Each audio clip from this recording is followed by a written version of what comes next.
Hadin ke jingi simbenta, bad yo ya ke jingjap ha ke jingi kop mare ha ka sora marathon. Imei e kemoy walang menta indang penkre pat bandai je simbenta sa ha ke jingi kop mare marathon keman longshen hanong bak Delhi menta ubenai risau arhajar arpulai. Imei e kemoy baladap nyop san senam karta na ke senong singi mauleng kabahap ha Southwest Castles District alapan pau ke jingkemen kabakrau hadin bai layo ya ke jingjap da kabawan ha ka kerdan banengkong ha ka jingekop mare veteran about 55 years ha ka sora international half marathon kabalalong ha ka laipo tere ku nailur arjar arpulai ha sora ha ka ba ilala ban pendep ya ka jing mare ha ka por kabalong sanpui minute laipo nyau second langba ka ne ka jingjap imi 8 kman ibaladon hadu khat arngut kikon pat sanpu arngut kikon kseu ela yok pedeng ya ka kusnam pisa kabalong arpo hajar tengkah laban penkan mau ba ime it kemon ide iwe ni kinong mare marathon ibala pau ba amtang hapo ke jela Meghalaya rewat sabar ke jela hakaba ela khur buntali ke jingjap ha ke jingyakop baper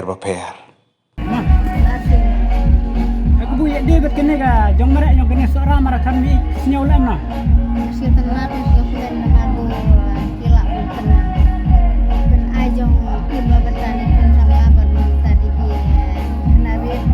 bat cikilong ki bertemen dulu ya lah betani si tengah ben ya lah aku ben gede jong marathon kersing juga gede ga walang naga sinang sumalen distrik Makulat pada kata juga yo pesan lam tikun ini ngaladon har arngut tikun bad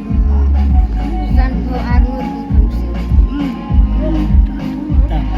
aku bu ya dia kene ke pisah bu picok la ni pin pendon kam lam no mi kene ke pisah sang le pendon kam ke jong pada baik kon le jong kam jong bubuan bukan bu stom ta ngapendon kam ke jong le jong kam di buan ke jong pendon kam bu kam cui tiu tuan nu